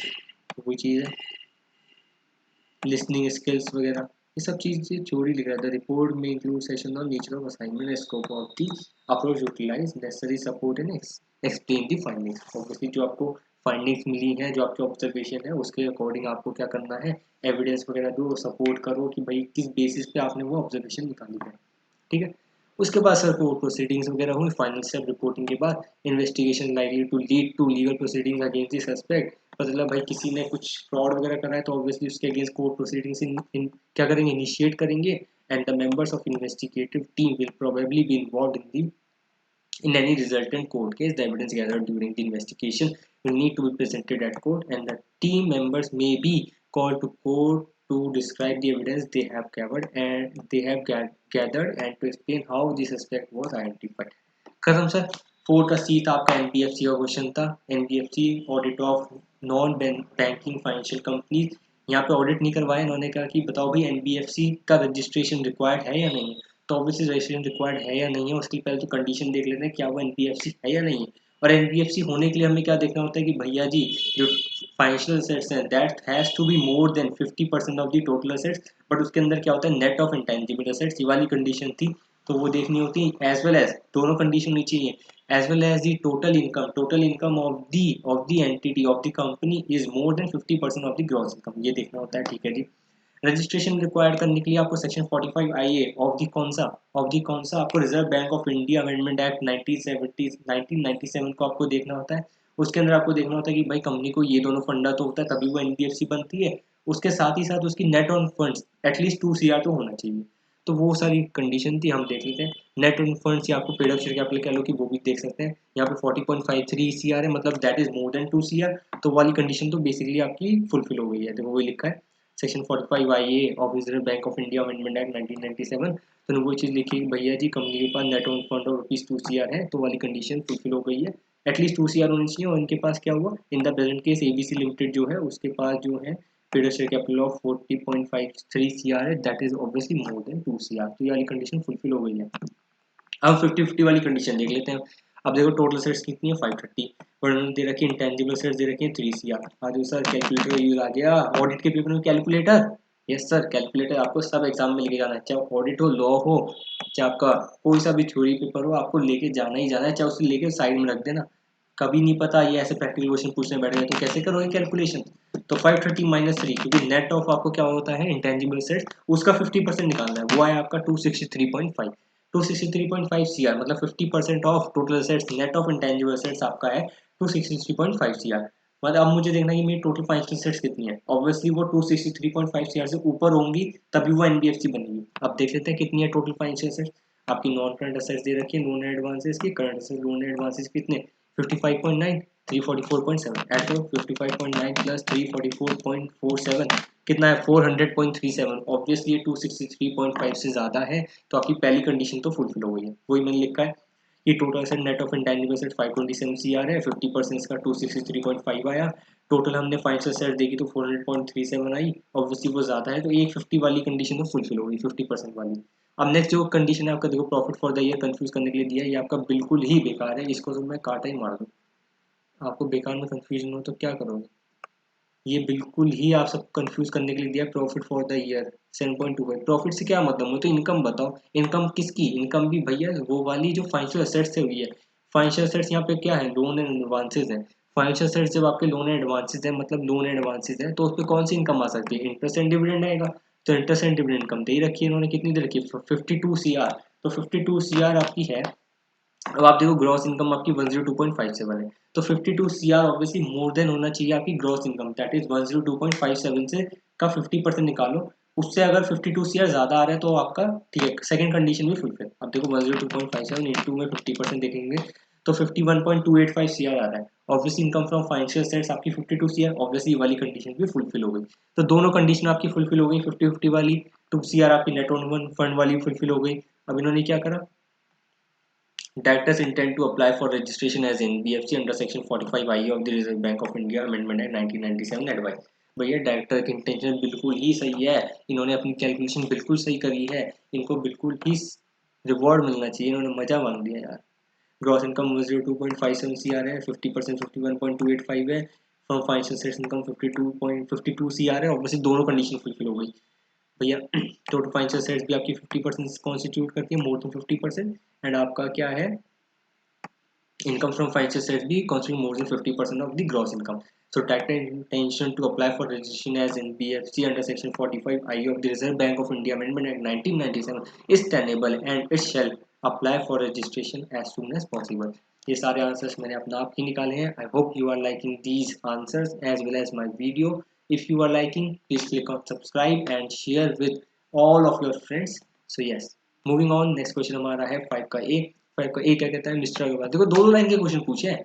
ऑडिट में होता ही यही है, चाहे वो केस स्टडी बनाते ना, चाहे वो पूरी बना दे आपकी 10 लाइन की केस स्टडी बना दे, लास्ट में पूछेगा वही 1 लाइन, डायरेक्ट आंसर होगा कि भाई एक्सप्लेन कर दो ये प्रोसेस। ऊपर लिखेगा कहानी कुछ अलग ही चल रही है दुनिया की कहानी, और लास्ट में घुमा फिरा क्वेश्चन कुछ और ही पूछेगा, और वो स्ट्रेट फॉरवर्ड होगा जिसका केस स्टडी से कुछ लेना देना ही नहीं होता। तो ऑडिट में सिंपल फंडा है, चाहे कोई सा पेपर उठा के देख लो, सी वाला जुलाई का पेपर देखो आप, जैन का पेपर देखो आप आपका देखो नवंबर 20 का पेपर देखो, या उससे पहले कितने पेपर्स देखो, सिंपल डायरेक्ट आपके क्वेश्चंस चलते हैं। आपको ऐसा नहीं होता कि भाई क्वेश्चन ही समझ नहीं आया, ऐसा ऑडिट पेपर में आज तक कभी हुआ ही नहीं है, एक्सेप्ट 1-2 क्वेश्चन हो सकता है जो इंस्टीट्यूट को अलग ही लग रहा हो करना। ठीक है, mister Agarwal in the course of audit of P kilometre wants to perform external confirmation procedure. अच्छा जी, ऐसे 505 लगाना चाह रहे हैं। अच्छा, to obtain audit evidence guide mister Agarwal listing out the factor that may assist him in determining whether the external confirmation procedures are to be performed as substantive audit procedure। तो sir इसके अंदर क्या था, सब्सटैंटिव ऑडिट प्रोसीजर जो आपकी चीज लिखी है वो आपके एस 330 में लिखी है, रिस्पॉन्सेज टू ऑडिट असेस ट्रिस में लिखी हुई है। ऑब्वियसली यहाँ पे एक्सटर्नल कंफर्मेशन आ रहा है तो बहुत लोगों ने 505 एस से कभी रेफरेंस दिया होगा, which is again not wrong, but जो आपकी बात जो लिखी है वो आपकी एस 330 में लिखी है, तो डेफिनेटली एस 330 का रेफरेंस तो आना ही आना था यहाँ पे, और ऐसे 505 का भी आप लिख सकते थे जो कि बिल्कुल गलत नहीं है, बट यस एस 330 का रेफरेंस तो आना ही आना था। The auditor may determine that the external confirmation procedure performed for one purpose provide an opportunity to obtain an evidence about other matters. For example, confirmation requests for bank balances often include, ये तो उन्होंने definition भाषण से लिख दिया भैया, क्या है आपका external confirmation procedure relevant to other financial statement assertions. Such consideration may influence the auditor's decision about the whether the to perform external confirmation procedures. SA330 responses to assess risk factor that may assess the auditor in determining whether the external confirmation procedure are to perform as substantive procedure include confirming parties knowledge of the subject matter, उसको knowledge है भी या नहीं है, responses may be more reliable if provided by a person at the confirming party who has a requisite knowledge about the information being confirmed। जो information confirm कर रहे हैं, जो आपकी पार्टी जो confirm कर रही है confirming party को उसकी knowledge भी होनी चाहिए। ठीक है sir, done. ability or willingness of the intending confirming party to respond. For example, confirming party may not accept responsibility for responding the confirmation request, may consider responding too costly or time consuming लग रहा है उसे, may have concern about the potential legal liability resulting from responding, may account for transaction in different currencies, may operate in an environment where the responding to confirmation request is not significant aspect to day-to-day operation. In such situations, confirming parties may not respond or may respond in a casual manner or may attempt to restrict the reliance placed on the response. The objectivity of the intended party, if the confirming party is a related party of the entity, responses to confirmation requests may be less reliable. फिर ऐसे 330 का question था, आपको factors देखने थे कौन कौन से assist the auditor in determining whether the external confirmation procedures are to perform as substantive audit procedure. Straightforward question था, बहुत बार एग्जाम में आ भी चुका है पास एग्जाम के अंदर। So moving on, next question आपका था automated environment. Automated environment chapter number 4, आपको पता ही है 5 नंबर क्वेश्चन या 6 नंबर क्वेश्चन आता ही आता है इससे, इस बार 5 नंबर क्वेश्चन आया और 1-2 नंबर के उन्होंने एमसीक्यूज वगैरह पूछ लिए थे, तो ऑब्वियसली इसकी वेटेज 6 मार्क्स के आसपास हो गई थी। 5 का बी क्या कहता है, लॉन्ग एज फाउंडेशन है, LAF फार्मास्यूटिकल कंपनी है, collected the data from some hospitals and their experts tried to understand medical needs of elderly people. After complete study, their experts develop an application where LAF will provide complete healthcare services after charging a nominal fee from the customers. If the customer download this application in their mobile, CAP in his audit has used data analytics method known as CAT, computer assisted audit techniques, give illustrations of suggested approach to get benefit from the use of CATs। Cats क्या बोलते थे, gold course के अंदर इन्होंने cat के नाम से डाला हुआ था इन्होंने ऑटोमेटेड एनवायरनमेंट वाले चैप्टर को, but in new code data analytics methods वगैरह के अंदर नाम से ऑटोमेटेड एनवायरनमेंट में उन्होंने लिख भी दिया कि भाई ऊपर डेटा एनालिटिक्स मेथड को हम कैट भी बोलते हैं, उसके बता दो बेनिफिट्स ऑफ कैट या फिर बेनिफिट्स ऑफ डेटा एनालिटिक्स। मैं यहाँ पे सब्स्टिट्यूट करके डेटा एनालिटिक्स भी लिख सकता हूँ। तो ऑब्वियसली स्ट्रेट फॉरवर्ड का डायग्राम इंस्टीट्यूट ने दे रखा है अपनी मॉड्यूल में, मैंने आपके लिए यहाँ पे थोड़ा एक्स्ट्रा लिख दिया है, जो आंसर है वो यहाँ से स्टार्ट होता है द इलस्ट्रेशन बिलो, बट मैंने ऊपर आपके लिए थोड़ा सा यहाँ पे इंट्रो सा दे दिया है, डेटा एनालिटिक्स क्या होता है क्या नहीं होता, फॉर योर जनरल नॉलेज। पढ़ना है तो पढ़ो, अदरवाइज नीचे से स्टार्ट हो जाओ, आंसर जो नंबर है वो नीचे गई है। Generating and preparing meaningful information from raw data, इसको डेटा एनालिटिक्स कहते हैं। और उसके जो मेथड है उन्हें कंप्यूटर असिस्टेड ऑडिट टेक्निक भी बोला जाता है। When use auditing in audit environment, auditor can apply the concepts of data analytics for several audit procedure. Preliminary analytics में और रिस्क असेसमेंट में, कंट्रोल टेस्टिंग में, नॉन स्टैंडर्ड जनरल एनालिसिस में, evaluation of deficiencies, fraud risk reporting के अंदर भी। ठीक है sir. There are several steps that should be followed to achieve the success with the CATs, and any of the supporting tools. A suggested approach to benefit from the use of CATs is given in the illustration below. The illustration below is an example of a data analytics dashboard from which an auditor can see a high level of view of the transaction patterns in terms of percentage, volume, distribution, and type of transactions. Based on this information, the auditor can design appropriate procedures for audit. Simple से 8 point थे, आपको लिखने थे। Institute ने diagram में बनाया था, मैंने आपके यहाँ पे पॉइंटर फॉर्म में कर दिया। 5 नंबर का क्वेश्चन था। Understand business environment including IT, define the objectives and criteria, identify source and format of data, extract data, verify the completeness and accuracy of extracted data, apply criteria on data obtained, validate and confirm results, report and document results and conclusions as per essay 230। ठीक है sir, done. Question number 5C। Question number 5C आपका insurance audit का question आ गया है 4 number के लिए। कौन सा? Life insurance. क्या कहते हैं? CAM has been appointed as an auditor of life secure insurance limited. He observe that few insurance policies have been sold by the companies in the last month for the financial year ending 31st March 2021, while recognizing income in the income statement of the reasonability of the risk pattern managed by the management. Also, it is to be ensured by him that the Life Secure Insurance Limited should not issue policies if risk is not established before closure of financial year 2021. Indicate the circumstances when the company should not issue the policy document. Straight forward question है। ये कह रहा है कि भैया जी अब देखो ऊपर कहानी लिख रहा है, CAM की बता रहा है, life secure insurance limited. Last में क्वेश्चन एक लाइन का स्ट्रेट फॉरवर्ड ही है, indicate the circumstances when the company should not issue the policy document. कौन कौन से सर्कमस्टांसेस हो सकते हैं कि भैया कंपनी पॉलिसी डॉक्यूमेंट इशू ही नहीं करना चाह रही है? तो सबसे पहले तो ऑब्वियसली अगर प्रीमियम ही नहीं मिला, या चलो प्रीमियम मिला तो might be in the form of cheque मिला, वो डिसऑनर हो गए, या फिर पता गारंटी वगैरह इन्होंने दे दी है, कैश डिपॉजिट मिला है, वो फॉल शॉर्ट है, या फिर क्या पता वो एक्सपायर हो गए हैं, या फिर क्या पता लगा कि भाई रिस्क कवर जो है वो इंक्रीज हो गया, या फिर स्टिपुलेटेड जो टाइम पर एग्जॉस्ट हो गया। तो वो चीज़ मैंने लिखी है। तो विदाउट वेस्टिंग टाइम मैं डायरेक्टली कीवर्ड्स पे आ जाता हूँ। बहुत स्ट्रेट फॉरवर्ड क्वेश्चन था। CMM has been appointed as director of LIC। देखो पूरी कहानी है जो मैंने आपको ऊपर यहाँ पे क्वेश्चन से चिपकानी है, आपको मैंने भी चिपकाई है, आपको भी एग्जाम में लगानी है। ठीक है, पॉइंटर्स पे देख लेते हैं। प्रीमियम मिला नहीं है, क्या है? The auditor should verify that the policy documents have not be issued in case premium ही नहीं मिला। ये चलो प्रीमियम मिला तो but relevant cheques have been dishonour हो गए।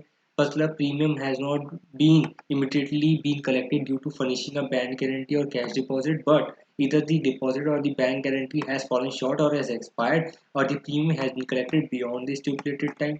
ठीक है, आपने क्या करा? Premium has not been collected due to risk cover being increase or where stipulated limits have been exhausted, or particular instalments of premiums have not been collected in time in respect of certain categories of policies, example marine and income insurance policies, or premium collected but the policy is not issued for a long period of time।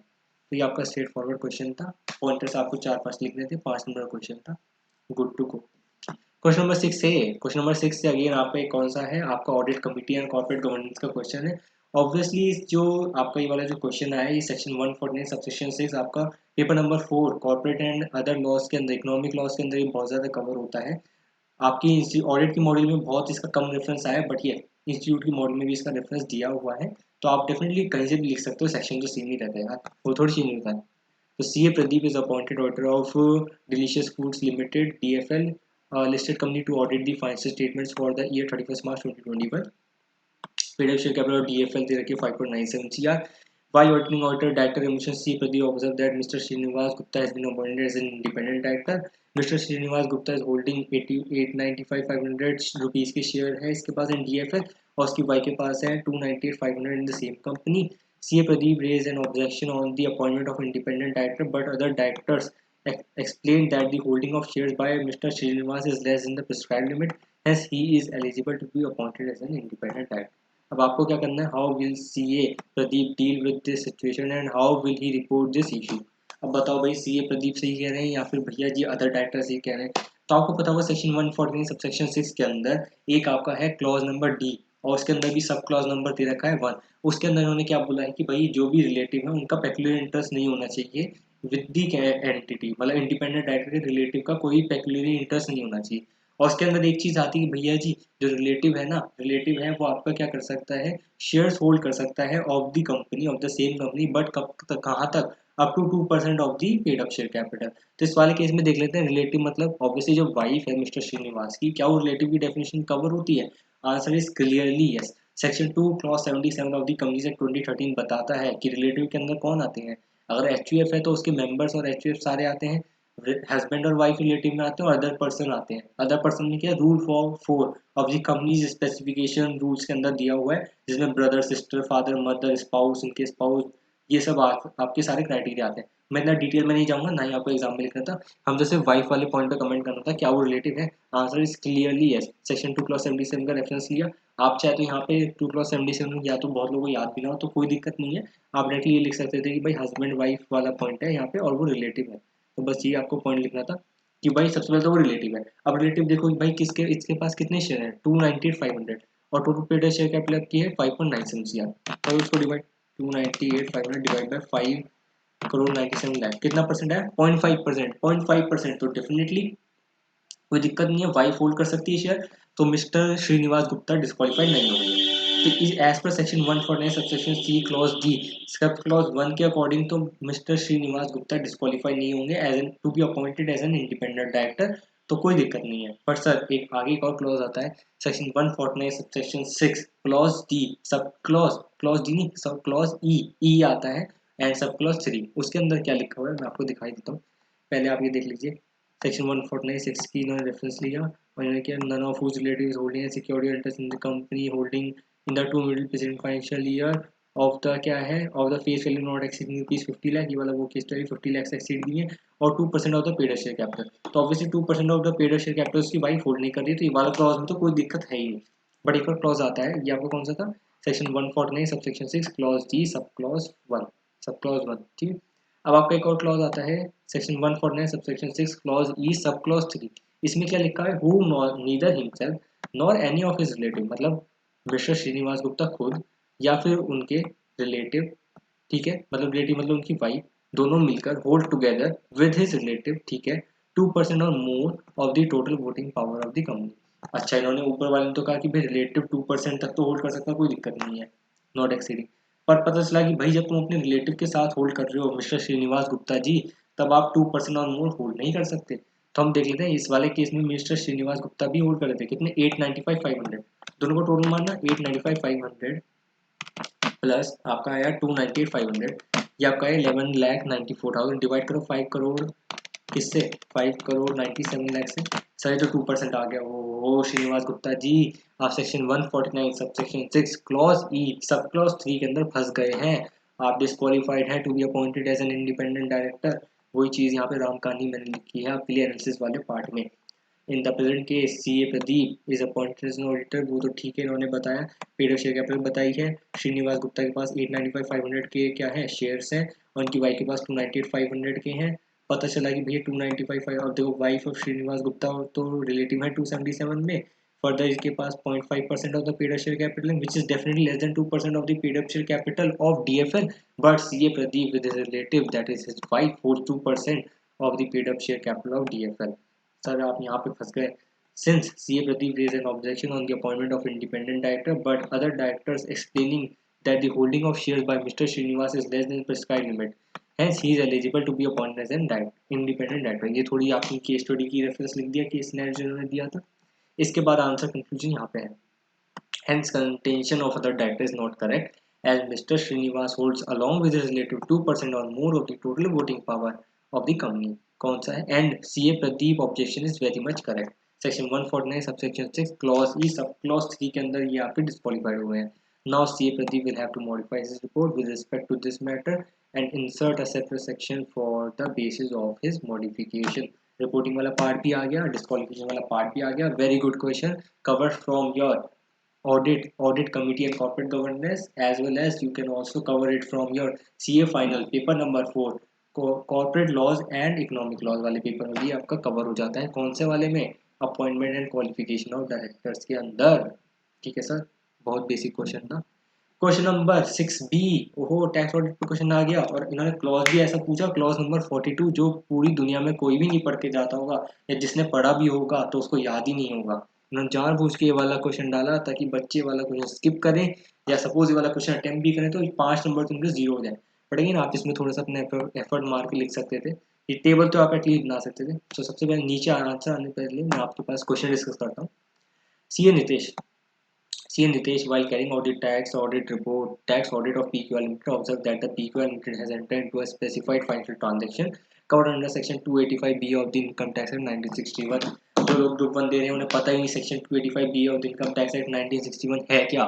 सही है, SFT transactions होती हैं, आप पढ़ेंगे group to के अंदर CA final paper number 7 DT tax and international taxation के अंदर आपको पता चलेगा कौन कौन सी एसएफटी ट्रांजेक्शन्स होती हैं जो कि रिपोर्टिंग जिनकी मैंडेटरी कर रखी है गवर्नमेंट ने। कुछ कोऑपरेटिव बैंक से रिलेटेड है, कुछ आपके अदर बैंक से रिलेटेड है, एनबीएफसी से रिलेटेड है, अदर कंपनीज को इन्होंने मैंडेटरी कर रखी है जो इनको रेगुलर बेसिस पे रिपोर्ट करना होता है। तो उसके अकॉर्डिंग ही इन्होंने दिया कि भाई टैक्स ऑडिट के अंदर उसकी रिपोर्टिंग कैसे होगी वो देखते हैं। PQR limited has furnished a statement of SFT इन्होंने दी है, फॉर्म 61 एंड 61A दी है, एक इसका 61B भी होता है, हम देखेंगे। गाइड पर इन्होंने पूछा ही नहीं। सीए नितेश गाइड करो उन्होंने रिपोर्टिंग रिक्वायरमेंट क्या है 42(3)(3)। अगर किसी को ना भी पता हो रिपोर्टिंग कैसे होती है, बेसिक्स यार आपने इतने सारे क्लॉजेस देखे थे तो एक बेसिक आपको टेबल तो मिली होगी इंस्टीट्यूट के मॉडल के अंदर। उन्होंने हर एक क्लॉज के अंदर एक बेसिक टेबल लगाई है, सीरियल नंबर की, टैक्स आइडेंटिफिकेशन नंबर की, अमाउंट की बताई है, उन्होंने बताया कि अगर कोई चेंज हुआ है तो उसको बताओ, तो वही चीज़ होगी। देखो पहले लिखा है उन्होंने, ये ऊपर 2 लाइन ऐसी लिख दी हमने क्लॉज 42 वाली। इन्होंने बताया कि क्या एसएससी को इसमें रिक्वायर्ड करना था 61 के अंदर, यस नो में आंसर दो। अगर करना था तो ये टेबल बना दो कि भाई इनकम टैक्स रिपोर्टिंग एंटिटी का आइडेंटिफिकेशन नंबर दे दो, जिससे आपका क्या हो गया पैन वगैरह हो गया। टाइप ऑफ फॉर्म बता दो 61 कब फर्निश करा था, ड्यू डेट कब की है उसकी, और आपने क्या weather the form contain information about all details हैं या नहीं है उसकी रिक्वायर्ड टू बी रिपोर्टेड। अगर नहीं है तो फर्निश करो list of details transaction which are required to be reported. तो मैं मानता हूँ आप इसमें से इतने सारे पॉइंट तो नहीं लिख सकते, बट आप बेसिक से 4 पॉइंट तो लिख ही सकते थे। आपका उसका document identification number, serial number तो चलो इसका नंबर ही नहीं होगा, date of furnishing and due date of furnishing, और एक दो आप अपने पॉइंट तरफ से भी लिख सकते थे, रिपोर्टिंग रिक्वायरमेंट वाला पॉइंट था। ये तो बिल्कुल बेसिक था कि भाई चलो 2 नंबर तो आपको मिल ही जाते हैं। नेक्स्ट आपका, हाँ इसमें थोड़ा घपला हो सकता था। The amendment contains that the tax auditor need not report if the transactions are not covered in the ambit of section 269 ST. Sir बिल्कुल ही गलत है मैनेजमेंट। इन्होंने क्या करा, 269 एसटी के अंदर कौन सी ट्रांजेक्शन्स आती हैं, ऑब्वियसली वो वाली ट्रांजेक्शन्स आती हैं दैट इज मोर अराउंड आपकी क्या 20,000 से ज़्यादा आप डिपॉजिट नहीं कर सकते और एक्सेप्ट भी नहीं, हाँ मतलब उसमें से एक फंडा होता है इसका। तो इन्होंने वो वाली चीज़ करी, अगर कोई 69 269 एसटी के अंदर कवर नहीं है तो हम उसकी रिपोर्टिंग, अगर हम इसकी रिपोर्टिंग आप ही क्लॉज 42 के अंदर भी नहीं करेंगे तो obviously the contention of management is very very much incorrect. वो बिल्कुल ही गलत है, क्योंकि अगर आपका भाई दोनों इंडिपेंडेंट क्लॉज है भाई, आप दोनों कहाँ रिलेट कर रहे हो। 269 एसटी का आई गेस क्लॉज नंबर 31 है तो उसके लिए सेपरेट क्लॉज दे रखा है, अगर वो उसमें फॉल करता है तो ठीक है, अगर नहीं करता तो क्लॉज 42 तो इंडिपेंडेंट क्लॉज है ना, तो हम क्लॉज 42 के लिए तो इंडिपेंडेंट ही देखेंगे। अगर यहाँ पे रिपोर्टिंग रिक्वायर्ड है, अगर वो 285 BA के अंदर एसेप्टी ट्रांजेक्शन है तो इसके अंदर बिल्कुल ही रिपोर्ट करेंगे। तो वही वाली चीज़ें थ्योरी में, मैंने अगेन आपके लिए यहाँ पे पूरी ही थ्योरी चिपका दी है इंस्टीट्यूट की, और कीवर्ड्स हाईलाइट कर दिए हैं। किसी ने अगर 2-3 पॉइंटर भी यहाँ से लिख दिए ना तो उसका काम बन जाएगा, उसको पूरे नंबर मिल जाएंगे, क्योंकि माइट भी जो एग्जामिनर चेक कर रहा होगा मोस्ट ऑफ द आंसर ने क्या पता ये वाला क्वेश्चन अटेम्प्ट करा ही ना हो, या फिर करा होगा तो ये वाला क्वेश्चन तो बिल्कुल स्किप हुआ होगा उनका, किसी को आता ही नहीं होगा वाला क्वेश्चन। तो वही लिखा है ना, क्लॉज 42 इंट्रोड्यूस हुआ है, 61 61 भी आ गया इसका फॉर्म।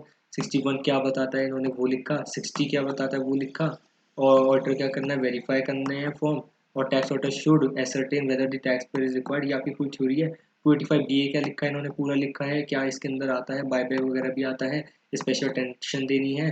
तो उन्होंने ऑडिटर को क्या करना है, ऑडिटर को इंश्योर करना है, the auditor tax auditor should ensure क्या करना है, प्रोविजंस ऑफ रूल 114E को भी क्या करना है प्रॉपर्ली कंसिडर अप्लाई करना है, और उसका फेलियर हो गया रिजल्ट में in certain transaction not being reported.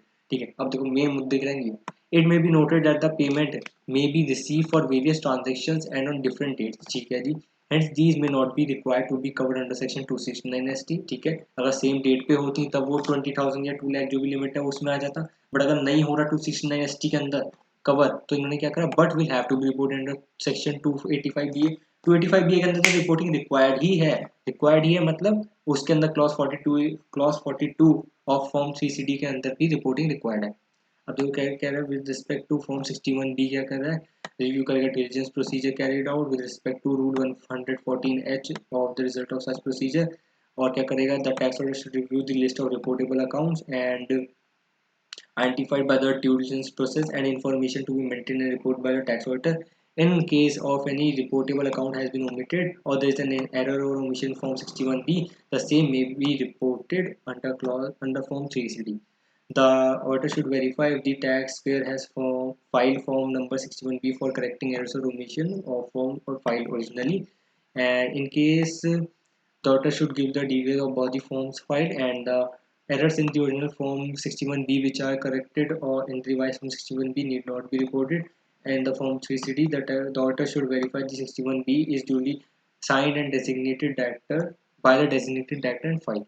Hence, the अब line की conclusion है, hence the management contention that the tax auditor need not report if the transactions are not covered in ambit of 269 ST is not correct, and reporting under clause 42 for the transaction under section 285 BA will be made.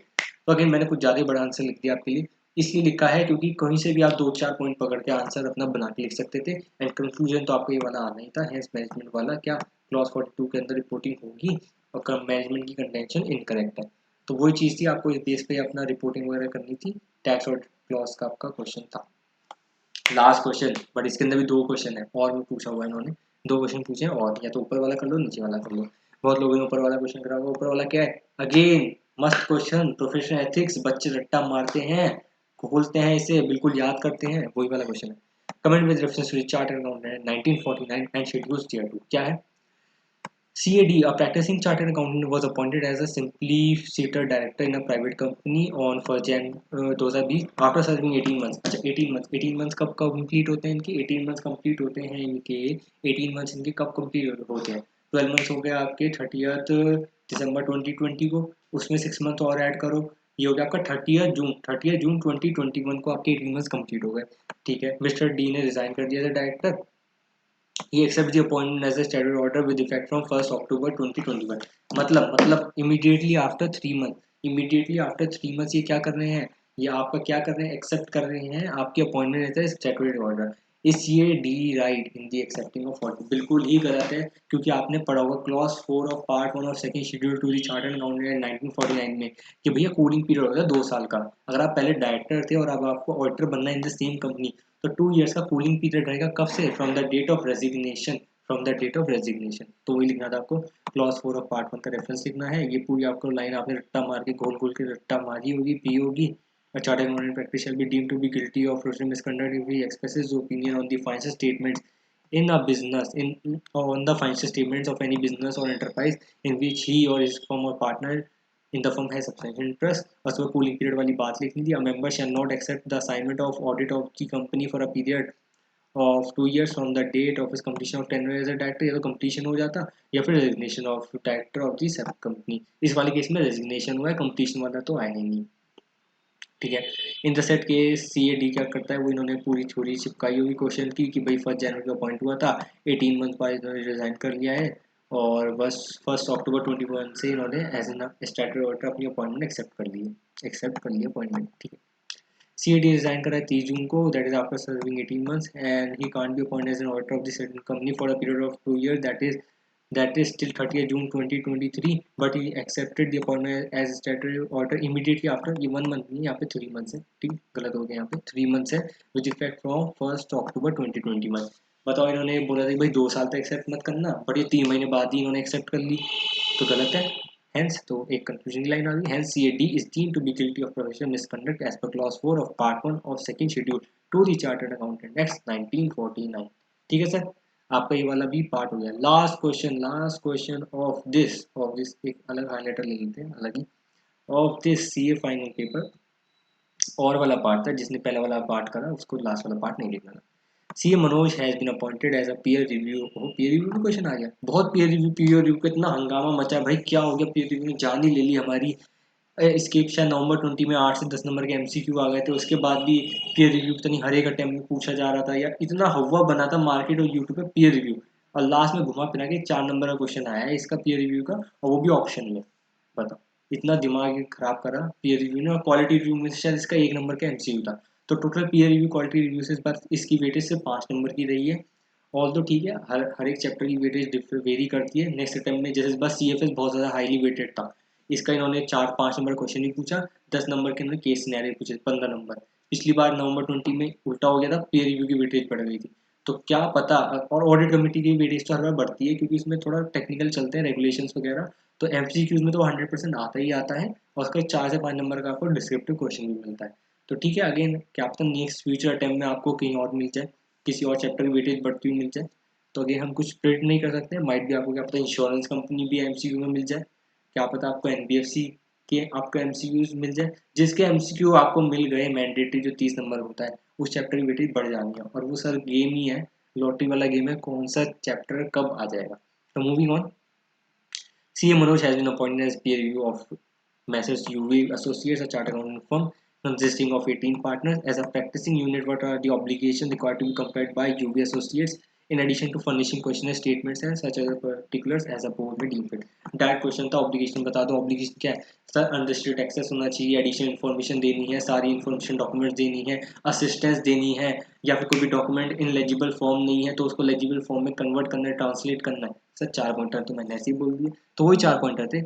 Produce करना है reviewer को, allow all access to record documents, register वगैरह produce करो, any other record document जो भी वो मांगना चाह रहा है वो दे दो सर। और क्या करो, सच एक्सप्लेनेशन और फर्दर पर्टिकुलर इन्फॉर्मेशन दे दो इनको, असिस्टेंस दे दो सारी or where any information or matter relevant to the PU is, that is practice unit, is recorded otherwise in the legible form, the PU क्या करेगा, shall provide and present to the reviewer a reproduction of any such information or matter or of relevant part of it in the legible form with the translation in Hindi or English if the matter is in any other language and if such translation is requested for by the reviewer।